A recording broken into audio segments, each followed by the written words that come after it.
Halo, ketemu lagi dengan saya Ignatius Aryono Putranto.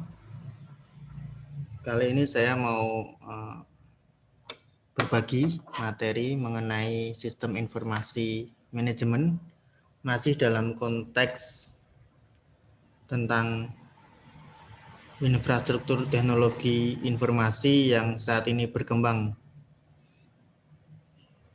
dan bisa digunakan oleh beberapa perusahaan. Nah, kali ini yang mau saya sampaikan menjawab pertanyaan ini ya yang ada di layar. Pertanyaannya adalah, what are the current trends in computer hardware platforms? Jadi apa sih sebenarnya tren apa sih yang sekarang muncul ketika kita berbicara tentang platform perangkat keras komputer? Nah, tentu bagi yang nanti melihat atau mendengarkan pemaparan atau materi yang saya berikan ini pasti sudah pada bisa tahu lah ya, apa sih yang disebut dengan hardware atau perangkat keras. Karena saya yakin mayoritas dari kita itu selalu berinteraksi dengan perangkat ini ya. Perangkat keras itu menjadi salah satu teman hidup kita sekarang ya, untuk menyelesaikan segala tugas ya, segala aktivitas kita yang saat ini semakin digital. Nah, materi ini masih saya ambil dari bukunya dari bukunya Lauden ya, Management Information Systems Managing the Digital Forms, edisi ke-16 ya, tahun 2020. Nah, kalau menurut Lauden itu tren perangkat keras komputer saat ini itu bisa dibagi menjadi beberapa macam. Yang pertama adalah mobile digital platform.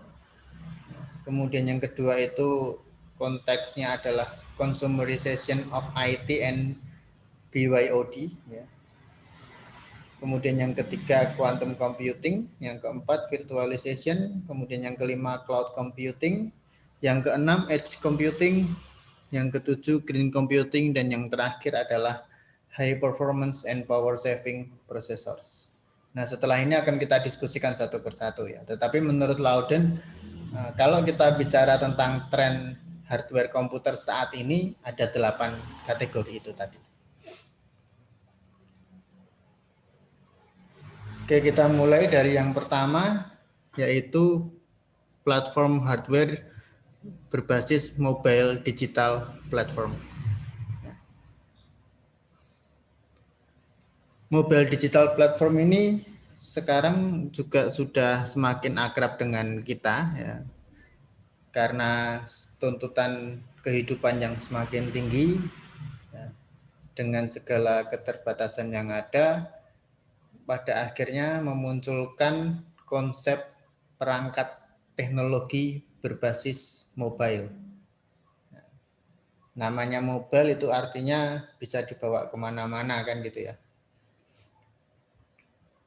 Nah, maka Lauden mengatakan bahwa new mobile digital computing platforms have emerged as alternatives to PCs and larger computers. Jadi kemunculan dari komputasi digital yang sifatnya mobile ini mampu memberikan alternatif dari penggunaan personal komputer yang selama ini kita gunakan.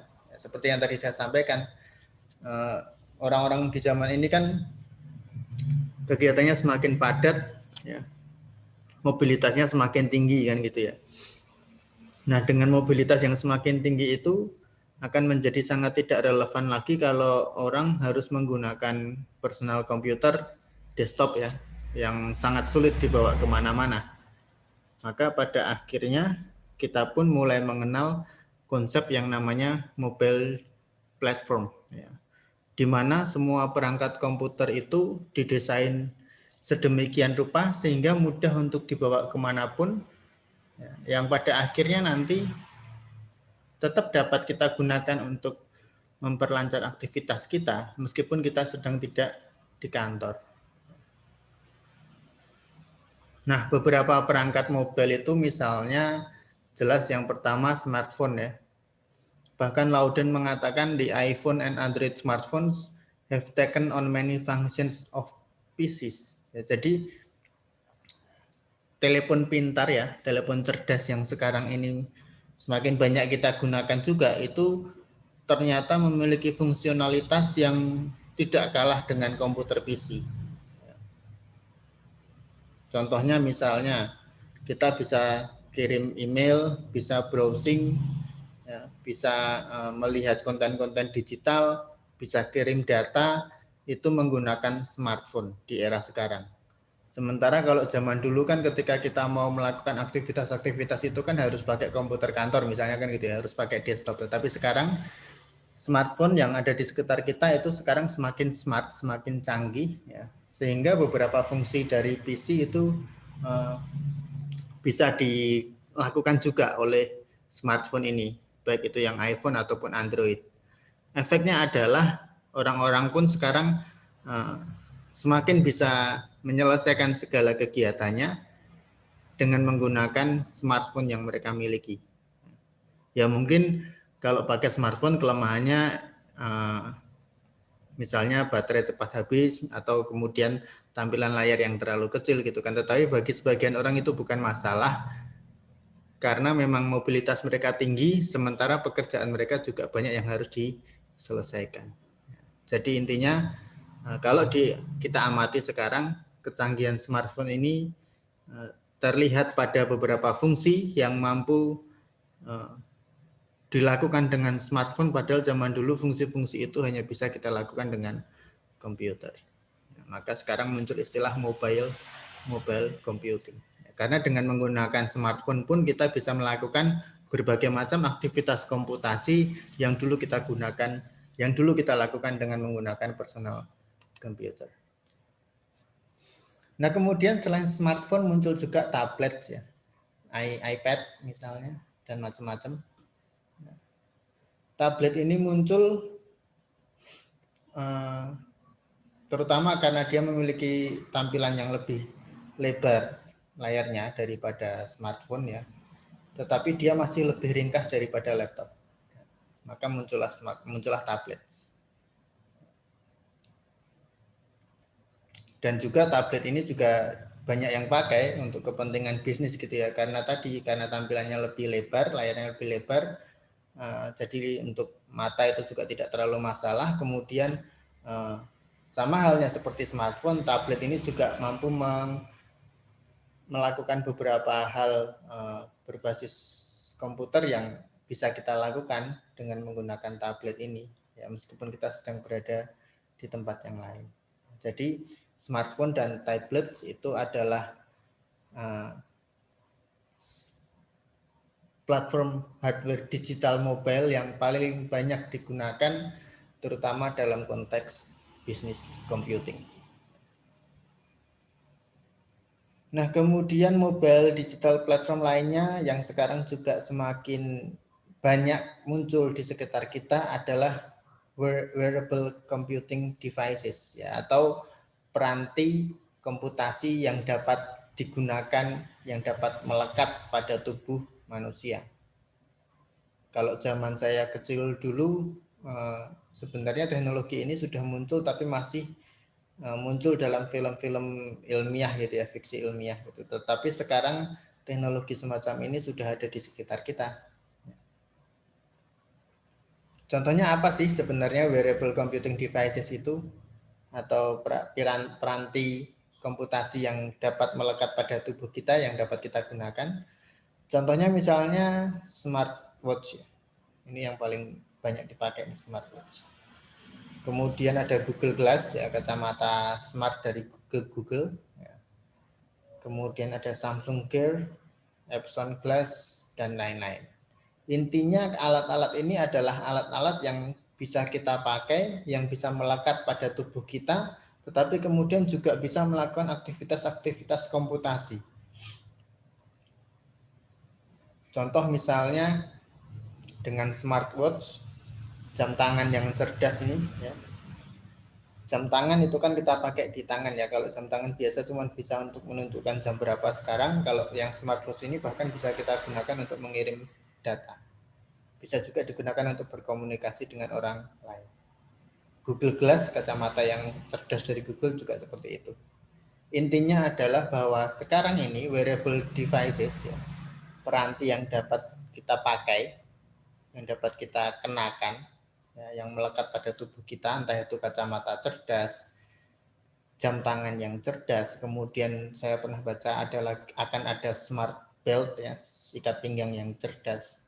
Intinya alat-alat itu adalah wearable devices, alat-alat yang bisa kita kenakan pada tubuh kita, tetapi mereka memiliki kemampuan komputasi sehingga diharapkan dengan peranti-peranti itu, kacamata cerdas, ikat pinggang cerdas, jam tangan cerdas itu, maka seluruh kegiatan-kegiatan yang kita lakukan itu dapat juga terselesaikan dengan baik dengan menggunakan alat-alat cerdas tersebut. Maka nanti prediksi saya semakin ke depan ini terobosan-terobosan untuk wearable computing devices ini akan semakin banyak gitu ya. Tidak hanya smartwatch, tidak hanya Google Glass, tapi mungkin nanti akan ada lagi yang lainnya kan gitu. Termasuk alat yang bisa digunakan untuk memantau aktivitas kita sedang berada di mana dan lain sebagainya. Jalan kaki berapa lama, berapa banyak dan seterusnya. Itu contoh wearable computing devices, peranti komputasi yang dapat dikenakan pada tubuh kita. Oke, kemudian platform yang kedua adalah consumerization of IT and BYOD. BYOD atau BYOD itu singkatan, kepanjangannya adalah bring your own devices, bawalah sendiri peralatanmu. Bring your own devices ini intinya adalah misalnya dalam konteks perusahaan ya, karyawan itu membawa sendiri perangkat teknologi mereka yang akan mereka gunakan untuk beraktivitas di kantor. Jadi kantor tidak menyediakan komputer kantor, tidak menyediakan laptop, tetapi laptop dan lain sebagainya disediakan sendiri oleh karyawan. Nah, maka dengan munculnya tren BYOD ini, ketika karyawan itu membawa sendiri peralatan teknologi mereka, ya, maka Lauden mengatakan fenomena ini pada akhirnya membuat karyawan dan departemen-departemen lain dalam perusahaan itu memiliki peranan yang besar dalam pemilihan teknologi. Artinya, karyawan bisa milih mereka mau pakai laptop dengan spesifikasi apa, mau pakai smartphone yang mana, dan lain sebagainya. Beda kalau misalnya peralatan-peralatan ini tuh disediakan oleh kantor, kan karyawan nggak bisa milih. Nggak bisa milih spek lah istilahnya. Apapun yang ada di kantor itu yang dipakai. Tapi sekarang ada tren baru, bring your own devices. Maka konteksnya di sini sekarang adalah karyawan bisa milih nih dia mau pakai teknologi yang mana, itu yang akan mereka bawa atau mereka gunakan di kantor.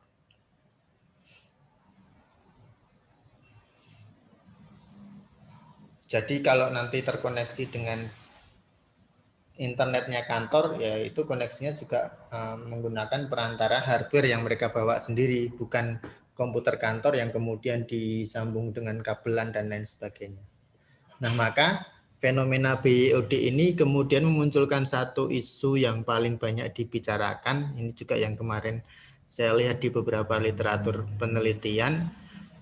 Isunya terkait dengan security, karena kan kita bicara tentang konteks peralatan teknologi yang kita miliki sendiri, yang kita gunakan untuk mengakses segala aktivitas di kantor. Ya.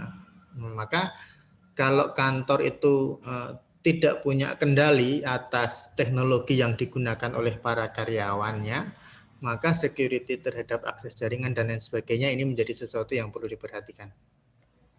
Kecuali kalau biasanya kemarin kan yang biasa terjadi adalah perusahaan memberikan fasilitas komputer di setiap ruangan karyawannya, kemudian sudah disetkan jaringannya, otomatis perusahaan bisa kontrol bagaimana akses karyawan tersebut terhadap jaringan internet, mana yang boleh dibuka dan tidak, dan lain sebagainya.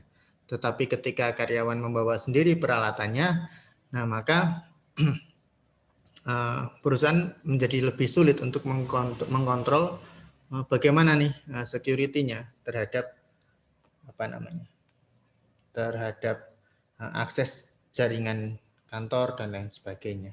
Nah, ini masih menjadi hal yang menarik untuk diteliti. Kemudian platform yang ketiga adalah quantum computing.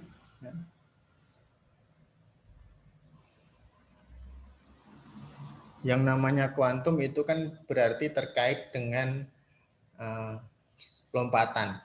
Maka Lauden mengatakan quantum computing uses the principles of quantum physics to represent data and perform operations on this data. Jadi kalau teman-teman pernah mendengar istilah fisika kuantum, nah konsep atau prinsip fisika kuantum itulah yang kemudian digunakan dalam konsep quantum computing ini. Gimana logikanya? Logikanya gini. Kalau komputer biasa itu kan menggunakan konsep memproses bit data 0 atau 1, bukan kedua-duanya. Jadi memproses, kan kalau kita bicara tentang komputasi itu kan kita bicara tentang sesuatu yang sifatnya biner ya, 0 dan 1, ya kan. Maka tampilan layar seperti ini tuh, tampilan layar komputer atau layar smartphone kita itu bisa muncul seperti ini karena ada pemrosesan data bit yang sifatnya biner 0 atau 1. Nah, komputer yang konvensional itu memprosesnya bergantian. Ya. Jadi ketika ada data yang harus diproses oleh komputer, oleh perangkat komputer, mereka akan memproses secara bergantian untuk data biner 0 atau 1. Tidak bisa diproses secara barengan. Nah, tetapi kalau teknologi komputer yang kuantum, yang teknologinya semacam melompat lebih jauh daripada teknologi sebelumnya, komputer ini dapat memproses data biner 0 atau 1, bahkan juga bisa memproses data tersebut secara simultan, secara bersamaan. Sehingga akhirnya proses komputasinya nanti akan jauh lebih baik, akan jauh lebih cepat dibandingkan dengan komputer yang konvensional. Dan quantum computing ini kalau saya baca di beberapa referensi sudah mulai digunakan di beberapa bidang, termasuk di healthcare ya, di bidang kesehatan kan gitu. Maka dan memang belum banyak sih penggunaan komputer quantum computing ini, maka kemudian Lauden mengatakan quantum computing is still an emerging technology. Ya, quantum computing itu masih adalah teknologi yang masih akan selalu adalah teknologi yang sudah muncul sekarang, tetapi penggunaannya itu masih dalam tahap perkembangan. But its real world applications are growing. Artinya sekarang itu teknologi quantum computing itu sudah ada di sekitar kita memang. Tetapi untuk penggunaannya masih belum banyak, masih membutuhkan waktu, ya, masih membutuhkan waktu untuk berkembang, untuk bisa digunakan lebih luas lagi, untuk bisa dinikmati lagi manfaatnya apa saja, itu masih membutuhkan waktu dan proses yang panjang. Maka nanti mungkin teman-teman kedepannya akan bisa semakin memahami bagaimana quantum computing ini bekerja kalau misalnya di sekitar kita nanti sudah semakin banyak yang menggunakan teknologi komputasi kuantum. Platform berikutnya adalah virtualization. Nah, virtualization ini konteksnya adalah virtual server ya. Contohnya ya. Maka disebutkan oleh Lauden, virtualization is the process of presenting a set of computing resources so that they can all be accessed in ways that are not restricted by physical configuration or geographic location.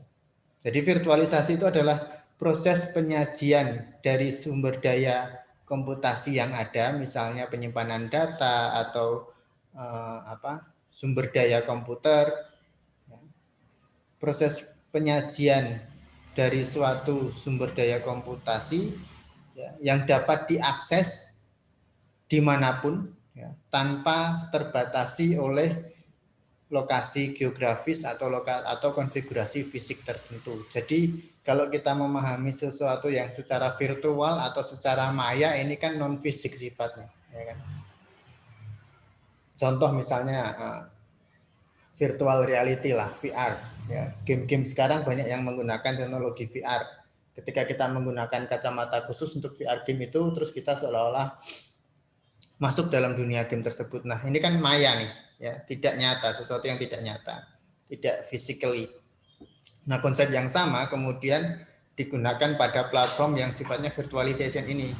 Artinya adalah hardware berplatform virtualization itu adalah hardware yang bisa melakukan seluruh aktivitas komputasi dan dapat diakses meskipun tidak berada di lokasi geografik yang sama misalnya. Maka kemudian sekarang muncullah tren virtual server. Jadi virtual server ini adalah semacam server yang bisa diakses dari manapun, ya. Server yang bisa diakses secara virtual oleh banyak komputer klien, sehingga nanti data-data yang akses terhadap internet itu bisa semakin banyak digunakan. Tetapi di sini konteksnya adalah virtual server ini tidak terbatasi oleh physical configuration atau lokasi geografis tertentu. Nah, kemudian platform berikutnya ini yang semakin banyak kita kenal sekarang yang disebut dengan cloud computing, ya, komputasi berbasis awan.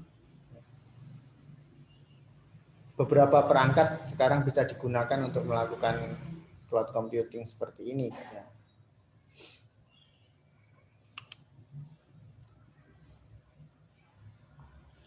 Yang menjadi keunggulan dari cloud computing adalah kita bisa melakukan seluruh aktivitas komputasi kita, ya, di remote location, di lokasi yang berjauhan. Tetapi semuanya terkoneksi secara virtual, ya, melalui cloud.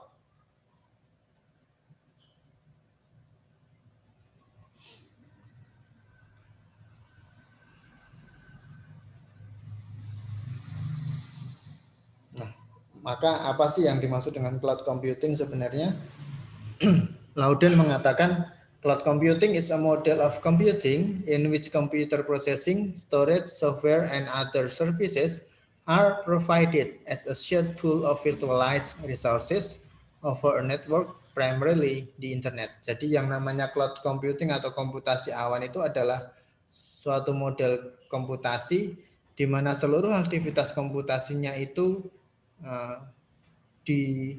dimediasi oleh sumber daya virtual, ya, sumber daya virtual melalui suatu jaringan, biasanya melalui jaringan internet.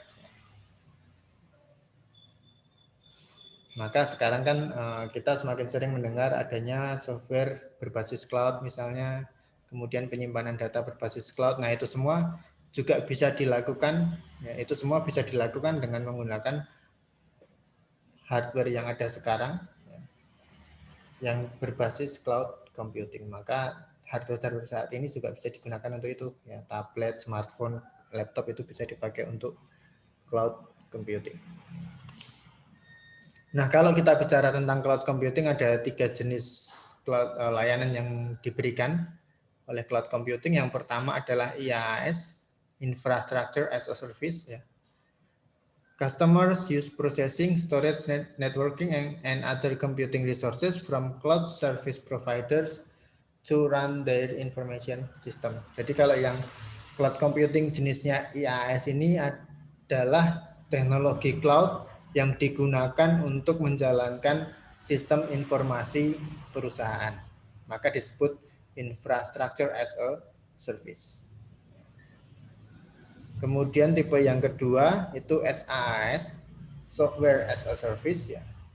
Customer use software hosted by the vendor on the vendor's cloud infrastructure and delivered as a service over network. Ini yang tadi saya sampaikan. Software as a service ini berarti kita sebagai customer itu menggunakan software yang sudah disediakan oleh vendor yang basisnya cloud, jadi bisa diaktifkan, bisa digunakan kalau kita terkoneksi dengan internet. Kemudian yang ketiga, platform as a service atau PaaS.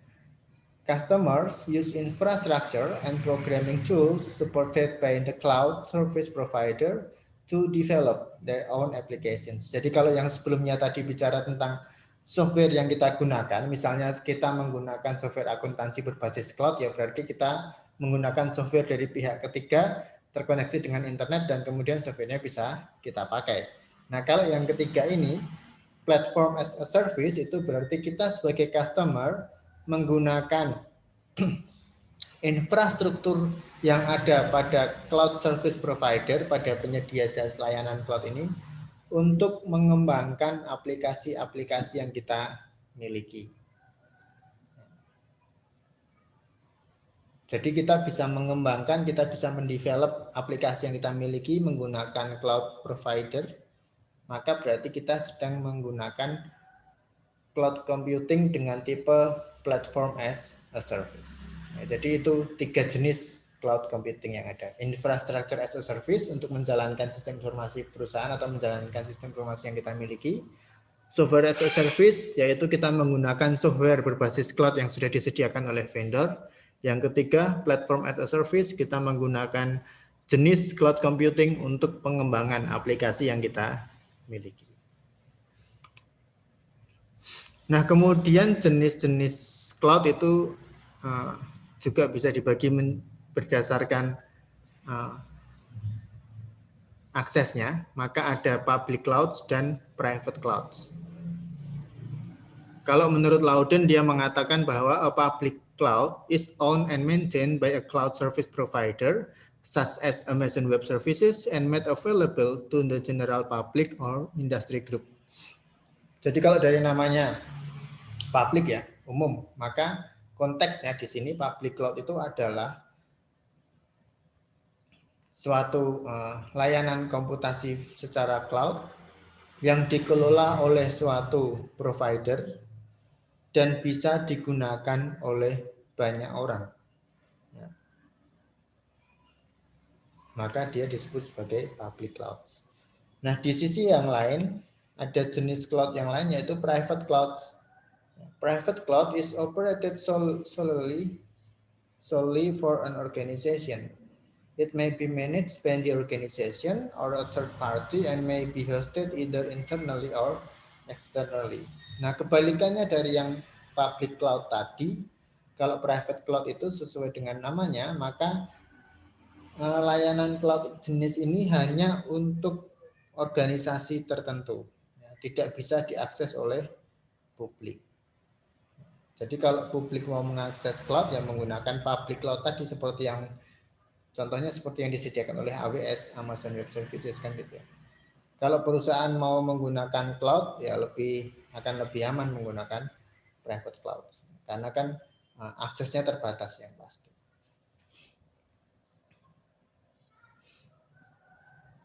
Bisa di-host secara internal atau eksternal, itu maksudnya kalau perusahaan menggunakan private cloud ini, hostnya bisa pakai eksternal, yaitu pihak ketiga, perusahaan yang menyediakan jasa cloud ini, atau bisa di-host sendiri internal ya oleh perusahaan tersebut. Nah, kemudian karena ada public cloud yang bisa diakses banyak orang, kemudian ada private cloud yang aksesnya terbatas, maka sekarang muncul juga hybrid cloud. Jadi hybrid cloud itu menggabungkan antara public dengan private cloud. Nah, kenapa muncul? Jadi kalau yang disampaikan Loudon itu hybrid cloud ini muncul karena perusahaan itu ingin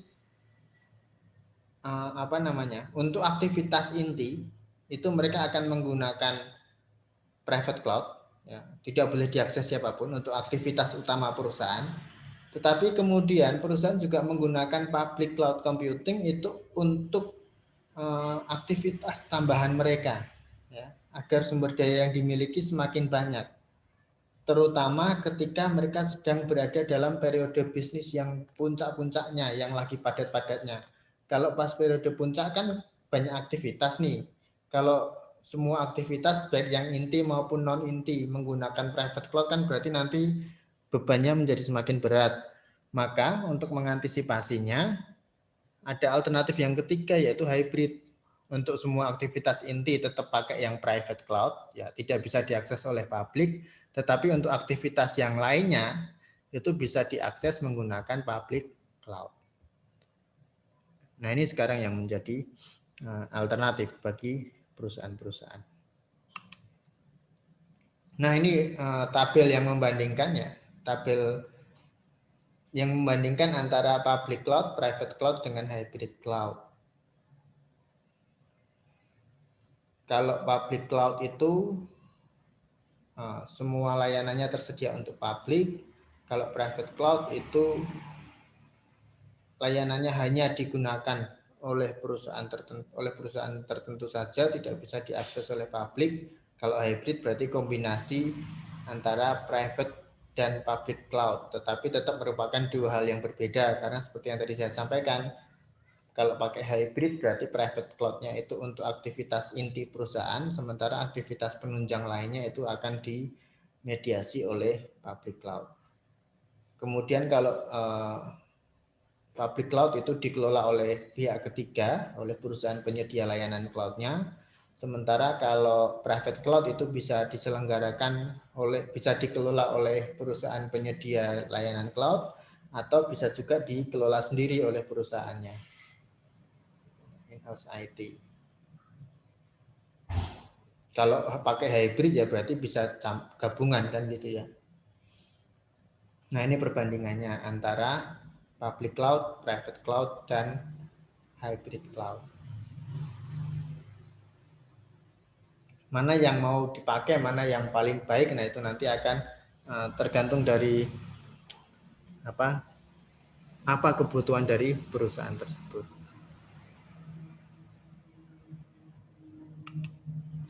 Oke, kemudian ada edge computing. Edge computing kalau menurut Lauten itu definisinya adalah a method of optimizing cloud computing systems by performing some data processing on a set of linked servers at the edge of the network near the source of data. Jadi ini masih ada kaitannya dengan cloud computing tadi. Intinya edge computing itu adalah metode optimalisasi dari sistem cloud. Kenapa disebut optimalisasi?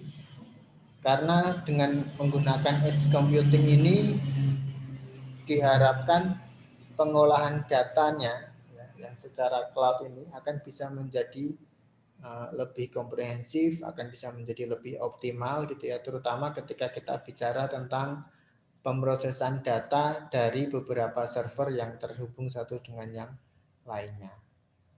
Ini sekarang juga menjadi teknologi yang baru yang mulai banyak digunakan.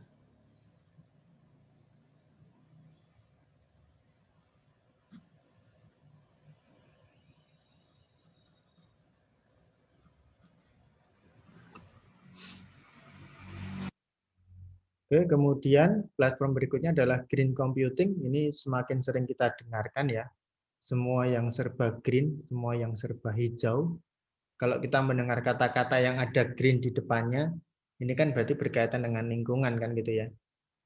Maka dalam konteks sistem informasi, ya, green computing itu juga muncul.